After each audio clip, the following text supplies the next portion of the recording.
En Côte d'Ivoire, la musique chrétienne avant, c'était comme ça. Ses cheveux étaient blancs comme la neige.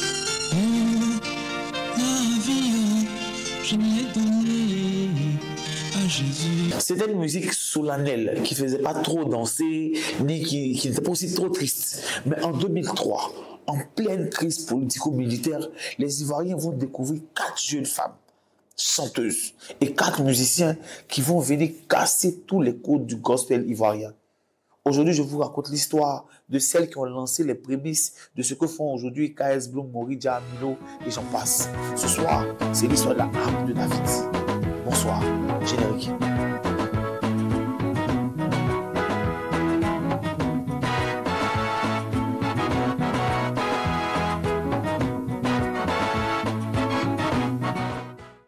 Hello le méta, c'est Moïse Sonsaï. Bienvenue dans ce nouveau numéro d'Éléphant Chanteur. Ici, on valorise les artistes qui ont porté et qui ont hissé vraiment très haut le nom de la Côte d'Ivoire. Si le contenu de cette vidéo te plaît déjà, n'oublie pas de la liker, de la partager et même de t'abonner à la page. Ça fait du bien à la chaîne. On y va. L'histoire de la harpe de David débute évidemment dans une église. C'est le centre international de délivrance par la puissance de l'évangile. Là-bas, la prophétesse Éphasie officie plus dans la délivrance des âmes. Elle décide donc que certains membres du groupe musical devront être présents lors des séances de délivrance. Et les Amazones choisies sont Léa, Marina, Trifène et Mélissa. C'est ainsi que le groupe La Harpe de David est créé. En 2002, elles vont taper dans l'œil de M. Sam Mary, qui est diacre dans l'église. Ils décident donc de produire et de financer cette révolution qui sera leur album. Et quand le groupe contacte l'arrangeur au 1000 tubes David Ayoro pour cet album, il décide donc de casser les codes de la musique. Pour David Ayoro, Totorido, El Samouraï, la musique c'est la musique. Il n'y a que les paroles qu'on met dessus qui font la différence. Il va donc produire avec le groupe des instrus rumba, souglo, reggae. Bref, c'est un album très varié qui sera livré. Tout était dans son nom. C'est la harpe de David, donc il fait ce qu'il veut, quoi. Il fait ce qu'il veut. C'est ainsi que fin 2002, Je te fais 600. Cet album sera donc un harcèlement à l'époque, avec des titres comme Jésus, je te fais et cette parole, crois en Jésus ton Dieu, crois en Jésus ton roi, c'est lui qui... David était un grand roi, il s'est levé pour danser, il s'est humilié par terre. Oh, agneau de Dieu, si tu marches dans le feu, tu ne te brûleras pas.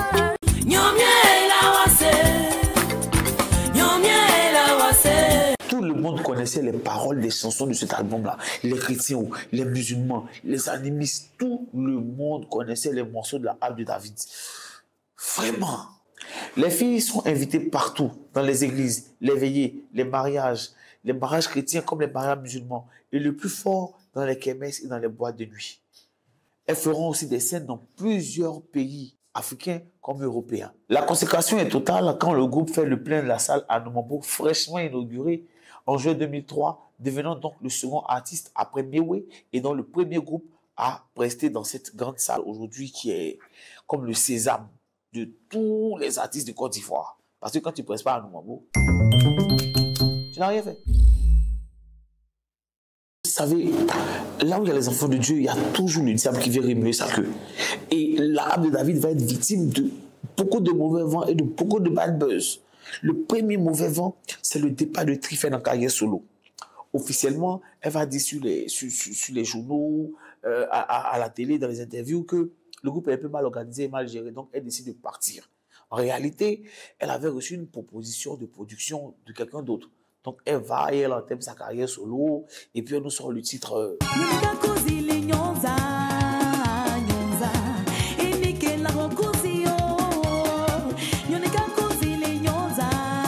Après, il y a des rumeurs qui disent qu'il y a une relation amoureuse entre Léa et le producteur.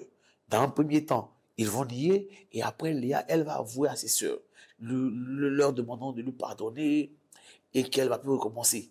Sauf que ça fait un moment que le groupe n'est pas sorti. Donc, elle retourne en studio pour enregistrer un deuxième album, qui est l'album Aller parcourir la terre, sur lequel elles vont mettre un titre en baoulé qui va leur servir vraiment de chant de repentance lors de leur tournée de repentance dans toutes les églises où elles vont aller demander pardon pour sauver leur image. Mais s'il y a quelque chose qui a vraiment détruit le groupe pour toujours, c'est le concert avorté au Palais de la Culture. En effet, Léa et les filles vont rencontrer un promoteur qui les appelle pour pouvoir organiser un concert au Palais de la Culture en vue de replacer le groupe vraiment au sommet de la scène. Seulement qu'elles vont partager la scène avec le groupe Eliel qui est en vogue et la chance Sandy d'oubli. Les filles sont OK, mais il faut l'aval du producteur. Le producteur étant absent, les filles l'appellent au téléphone. Au téléphone, le producteur donne son aval pour que les filles puissent signer le contrat. C'est un accord verbal. Sauf que, selon encore les informations qu'on a reçues, le producteur va retourner sa veste.